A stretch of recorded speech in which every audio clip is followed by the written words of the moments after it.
Which country should the BRICS Bank be situated in? Well, let us know by tweeting us at hashtag PowerLunch410 and hashtag BRICS Bank. Francis Kornegay, who's Senior Research Fellow for Emerging Powers, or on the Emerging Powers Program from the Institute for Global Dialogue, is with us in studio. Francis, at Davos this year, I got to ask the Brazilian President, Dilma Rousseff, about the BRICS Development Bank. You will recall that the previous meeting here in South Africa, there was lots of talk about it, and then it all went quiet. And she said, well, after the World Cup final, we will be meeting. We know Brazil's out of the World Cup now. And so the news suddenly leaks about the Development Bank. She did say that she would make it the priority of her term as the head of BRICS to make sure it happens. And now it's on its way, but it's not coming to South Africa, the HQ. Well, we don't really know, well, at least I don't know where it's going. Well, the Russians have leaked it. They've said it's going to New Delhi or to Shanghai. There was no mention of Durban, Johannesburg, Cape Town, which is sad because we were hoping it would be here. Well, I think there's a good reason for it to be here, particularly in terms of the South African financial industry. I mean, this is one of the more sophisticated, world-class financial sectors compared to the other BRICS countries, for that matter, in terms of currency and so forth. But it's a very political. But that's a very political issue, and it's something that is. That could raise a lot of questions, particularly if it is situated in Shanghai, mainly because China has a number of other development finance initiatives on the burner.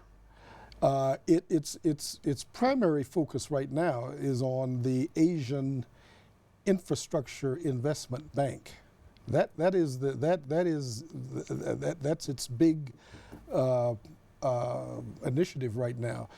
You also have something called the Shanghai Cooperation Development Bank, which has been something of a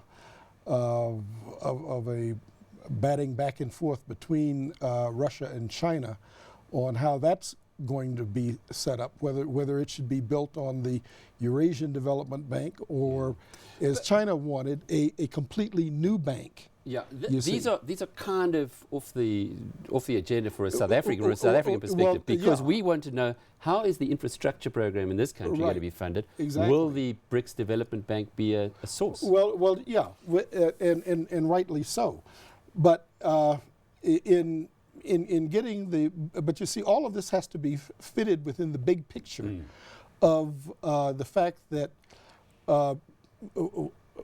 what BRICS, I think, has brought onto the global agenda is a new generation of development financing, which obviously is needed because the incumbent Bretton Woods institutions just do not fit the demand. But when you talk about the BRICS Development Bank within the context of these other initiatives, including, for example, the China Africa Development Fund based in Nairobi, you have to wonder, what is what, and where will all of this fit in terms of meeting various demands. So we're going to have to see.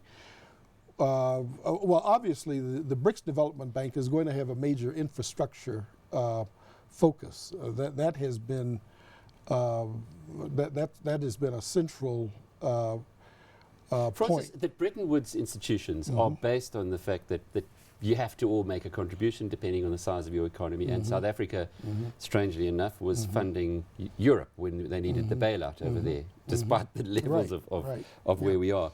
And the BRICS Development Bank, how's it going to be funded? Is South Africa going to have to put in, or would the rich countries, i.e. China and Russia, be the ones funding it? Well, there's been a lot of debate on that. I don't. It may be that that some of the slack will have to be taken up by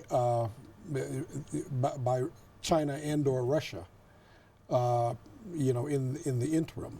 Because then surely they would want to have the bank in their country. Well, yeah, that's If they're funding it. Yeah, that Like the Americans and the World Bank. Yeah, well, you see that is part of this. That is part of this dynamic in terms of where the bank is going to go. Is it going to be a good thing for South Africa that there is a BRICS development bank? Well, I think it will be, because there's a pressing need for infrastructure financing.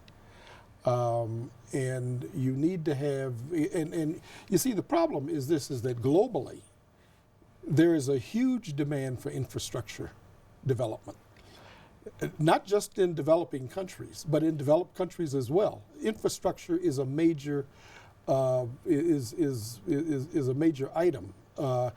Either building infrastructure or refurbishing infrastructure that has aged and so forth. So, so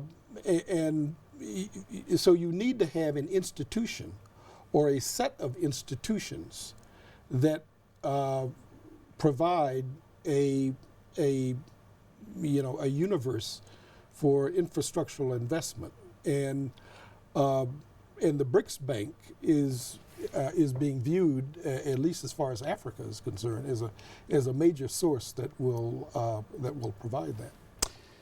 Interesting conversation. Francis Kornegay he's a senior research fellow on the Powers program from the Institute for Global Dialogue.